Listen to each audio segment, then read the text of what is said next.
Hi, I'm Michael Caju. And I'm Adee Caju, and you're listening to the WAG podcast. This podcast is about health, wellness, and personal development. Each episode is a short conversation between Adee and I on a single topic with actionable steps. We cover everything from food, mindset, fitness, and relationships. We started WAG because of the way health and fitness changed our lives, so we hope to share a tool or two that helps you along your way.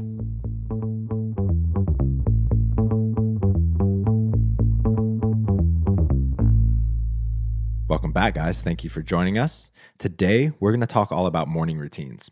This is something that we've done a shitload of experimentation on, and it's something that is really important to both of us in our lives that I think has made a huge impact. Probably one of the biggest tactical things that we've implemented in our life that has yielded huge results for us, for sure. Before we get into that, if you haven't done so already, we would really appreciate if you would leave us a review on either iTunes or Spotify. That is one of the ways that we grow the show. The other way is just making better podcasts. But by doing so, one, you're really motivating and inspiring us to continue doing this, and you're also helping us reach more people, which is something that we're trying to do. And just know, Michael doesn't do this, but it's definitely part of my, I was going to say weekly, but that would be a total lie. I actually check it more often. It's something that we look at consistently and read every single one and feel more connected to you guys. So I know that there's some people out there that listen to us every week, and we just want to hear about what you love about it and what you're taking from it and what you're implementing into your life. So just take a couple seconds to give us a review. And if you would like one of your questions answered on the show, whether that be something in nutrition, personal development, relationships, anything you would like our advice on, you can go to workingagainstgravity.com/podcast, scroll down to the start recording button, and leave us your name, where you're from, and a nice concise message, ideally in a quiet place where we can hear it really well and then actually play it on the show before we answer it. And then lastly, if you haven't checked this out yet, we launched what we call the 21-day challenge a couple months ago, and this thing has been a huge hit. It is a 21-day challenge with the goal of teaching you how to set and track your own macros and then stick to it for 21 days. So it's a course, it's an online course, and people are getting some great results. They're loving it. So if you're interested in that, you can go to workingagainstgravity.com, and it's right there at the top of our website. Yeah, that's everything. You did a good job. I always do a good job. Come on. Morning routines. So I think this is one of the highest leverage things you can do that is totally in your control, because it puts you in the driver's seat of your day. It allows you to be proactive rather than reactive. It's most kind of people like being on offense versus being on defense. Exactly. Most people wake up, and you might be one of them. Most people wake up, they look at their email, their social media, their text messages. They're looking at all of those things are what other people either want from them, or it's things that other people are putting out into the world. And that automatically causes us to react to external stimuli.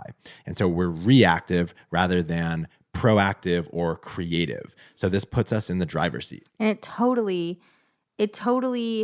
is impossible for you to unsee the things that you've seen. I can't tell you how many times before we've gotten more disciplined that I've opened up my phone and I've read a text message that I know I'm not going to answer right now because it's the morning and I haven't even started my day, but I can't unsee what's been written. And now my whole morning routine, all I'm thinking about is that text message, and it's stressing me out, or I'm worried about it, or all I want to do is respond. I might as well just respond in that moment and take over my morning routine with getting that thing over with, because I'm not going to be productive at all. So a morning routine is so incredible for easing into your day. And like you're saying, the people that are being more reactive in the morning and waking up and checking their phone or snoozing endlessly until you have just the right amount of time to get dressed and do your thing to get to work on time.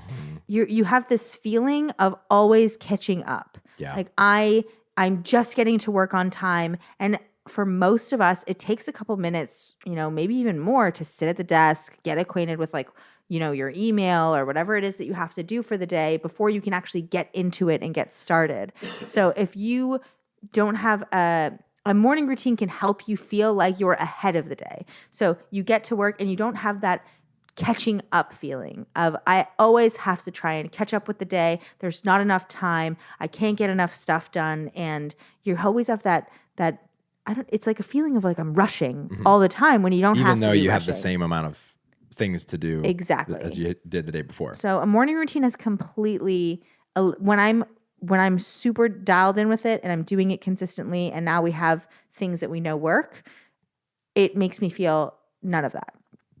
It's also just a great way to do some of the activities that you just really want to do, but feel like you don't have time for. People want to meditate. They want to journal. They want to create something, write poetry. They want to spend more time with their loved one. They want to read more. This can give you that time to do those activities that you're not making time for elsewhere. Yeah, just a note on that. I was recently hanging out with this woman named Mama Gina, who, if anybody doesn't know her, look her up. She's incredible. And she was talking about morning routines, like you're saying, that it is a form of self-care, right? And it gives you the opportunity to do things that you want to do. But she also said, don't get into this trap of that self-care means that you enjoy actually doing it when you're doing it. It doesn't mean you have to enjoy it. You don't have to wake up in the morning and want to meditate or enjoy meditation or want to be writing in your journal or be motivated to be writing in your journal. Self-care is just you do it because it's good for you. So it's good for future you. Yeah, it's good for future you. So this doesn't mean you get this luxurious, amazing, I feel so good doing this. I'm enjoying it so much. Some mornings, it could be. And some mornings you're so pumped to get up and you're so excited to do your morning routine and it feels amazing. But some days the resistance is there and you just want to get right into the day and get on the hamster wheel. And just know that we're not talking about that this is easy or super enjoyable. We're talking about this is good for the future version of you. And it is a form of self-care, but it doesn't mean you have to love every single minute of it. Right. A morning routine is essentially a set of habits or behaviors that you take each morning to elicit a specific type of feeling, like to put yourself in a certain state, to get certain things done that you want to get done. When we met, we were like just completely obsessed with each other on one hand. We had just started our own businesses 6 months before, and we were traveling in an RV. I say all of that to paint the picture that we just had a lot. We had a lot going on, right? We had a lot on our schedule. We were really busy, and we would get up in the morning like really late, and we had that feeling constantly of always being behind. Like no matter what we had on our plate, we always felt like we were sort of behind. And slowly we started to feel like something had to change. And I don't know where you got it, but you picked up the perfect day formula. I met Craig Ballantyne at an event and had a great conversation with him. Totally it resonated with his message. And he gave me a copy of his book called The Perfect Day Formula. Super short book. It's got those like pages with really big words. So there's not a lot of words on each page. Something that you can actually get through in a couple hours, like a real book that you can get through in a couple hours. I've recommended that to a couple people and not more than a couple people. And it's also completely transformed their days and their perspective. Of course, you don't have to, it's definitely a very disciplined approach to your day, but it's a way to set up your day to have the most optimal, perfect day. And it really did kickstart us to being motivated to experimenting with a bunch of ways to start our day and finish our day. So you read it first, and then I read it, and then we started to experiment with different things. Yeah. So the big points in the book talk about going to bed early so that you can get up and have a morning routine. Those are like his big points. That was one big point. And why does he say that? So that you can start your day off the way that we're talking about and have the perfect day. So most people think, okay, I want to have a morning routine. That means I have to wake up earlier. And so they only focus on the waking up earlier part, but they don't adjust when they're going to sleep. So they want to get up an hour earlier, but they're still going to sleep at the same time. They really wonder why it's so hard to get up so much earlier. If you just focus on the going to sleep part instead of the waking up part, the waking up part is easy. Easier. Exactly. Easier. It's definitely not easy for me, but it's definitely easier. So after a ton of experimenting and large times of being like really inconsistent, I think we've finally found something that we've stuck to for, I think for the last year and a half, we've been incredibly consistent with this.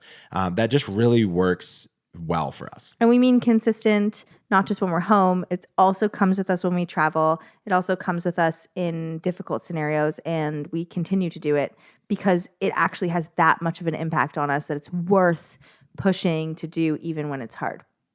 So here's what ours looks like now. And we just want to say this for an example. Your morning routine should be something that lights you up, something that full of an activity or activities that you just love to do or that just really work well for you. This is just what works for us. So first, we always meditate or do some form of breath work. And this really primes our mind. It gets us present.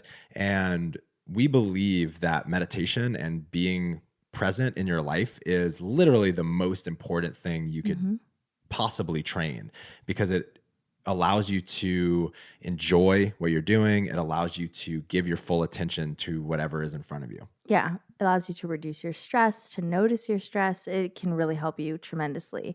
I also want to, for anybody who wants to know where we're getting our meditation from, we use an app called Waking Up by Sam Harris. We also use something called Insight Timer. I'm currently pregnant, and on Insight Timer, they have so many pregnancy specific meditations. So I listen to those. There also is one specific about self-love and self-compassion and manifestation or whatever it is that you're looking for. Insight Timer has so many. You can also go to YouTube and just search word kindness meditation or basic beginner meditation, whatever it is that you're looking for. Or you could just sit with a timer. Or you can just sit with the timer. And Insight Timer allows you to do that. So Insight Timer has the option to just set 10 minutes, start it, and then it'll have a bell at the beginning and a bell at the end. And it'll just like track how often you're doing it. Exactly. That's the only benefit over like a clock, I guess. I'm also getting into the XPT app a little bit. It has some more like intense breathwork protocols. And for a long time, I thought breathing is just breathing. But what I'm discovering is that different paces of breathing can elicit a much different response. And if you know anything about me, you know that at one point I was literally a junkie. I was literally a drug addict. And I've always just been like a thrill seeker and trying to like change my state of consciousness in some way. And breath work is a great way to legally and responsibly change your state of consciousness and feel high. Like I feel when I do something like Wim Hof or pranayama or an intense breathwork session, I feel so elevated and energized. And so I'm experimenting with some of that. Get it. Get it, boy.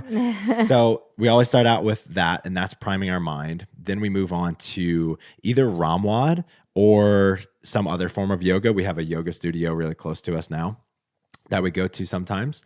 And we're just taking care of our bodies in that one. Yeah.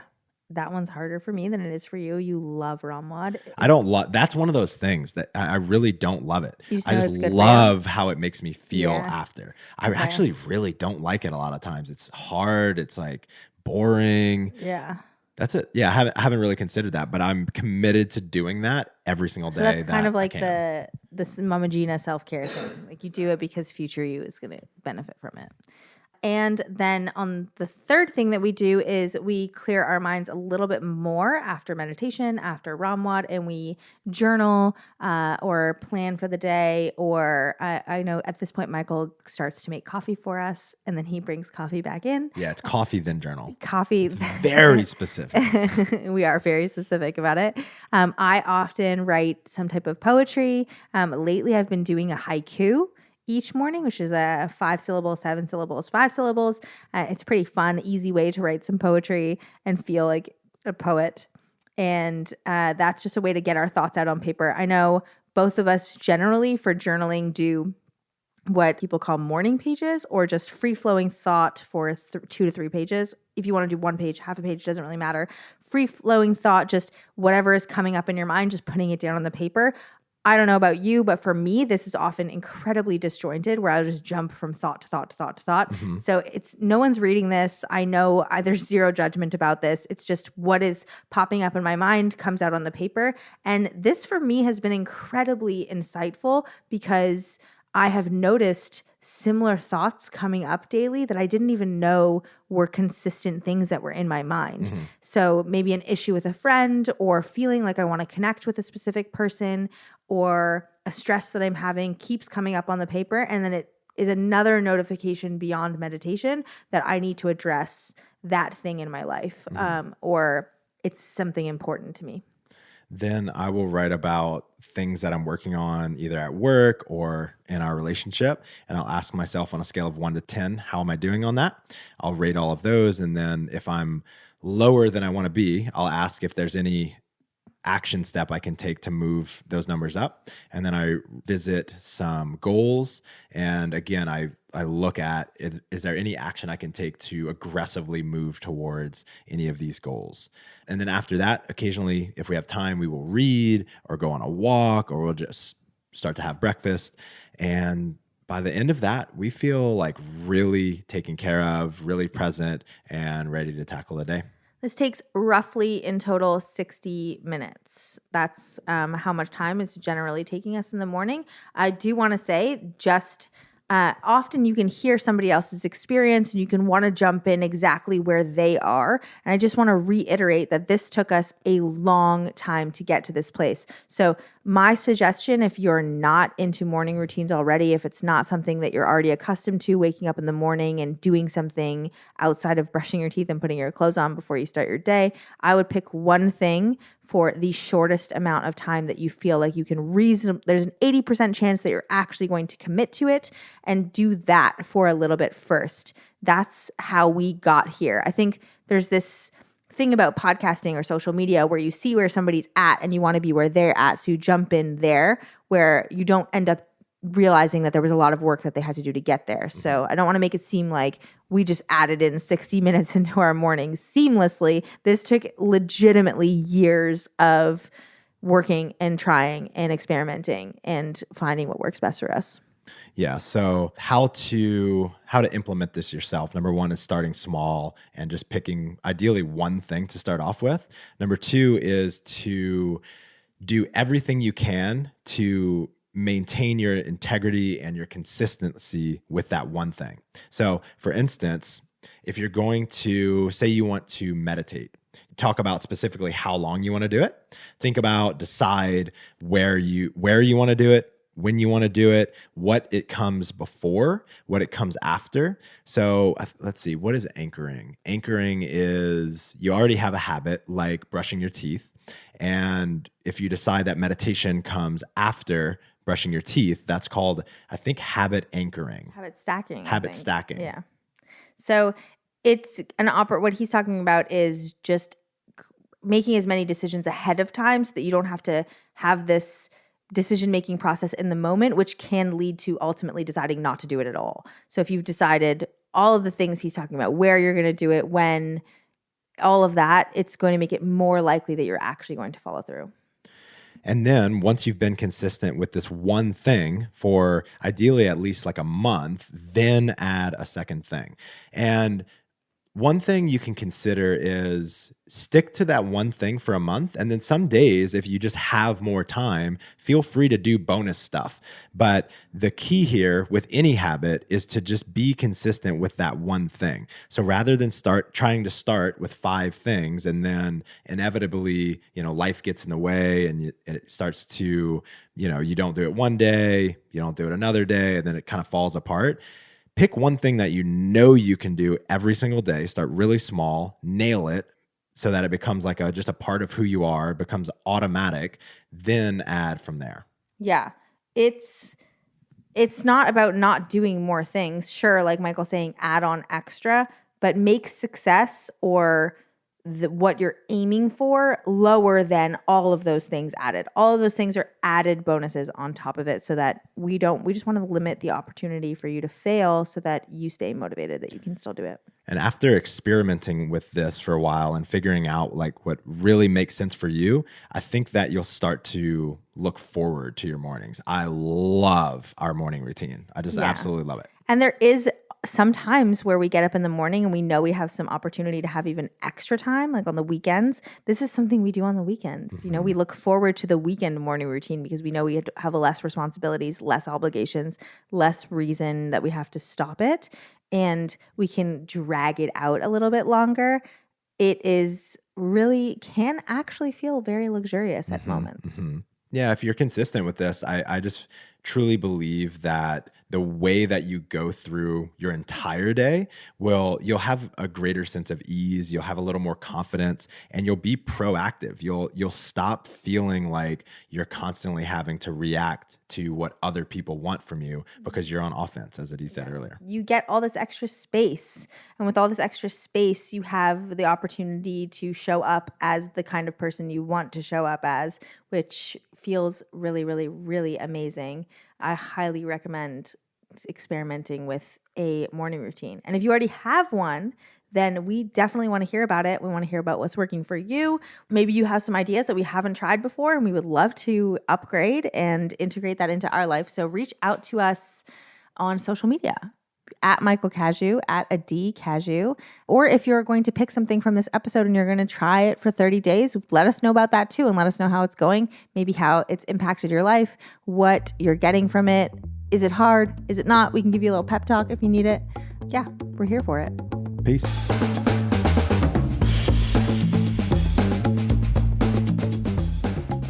Thanks for joining us. Stay in touch by signing up for our newsletter at workingagainstgravity.com or on Instagram at workingagainstgravity. And don't forget to subscribe to us on iTunes, leave us a 5-star review, and refer a friend. We'll be back next week with another episode. Talk to you then.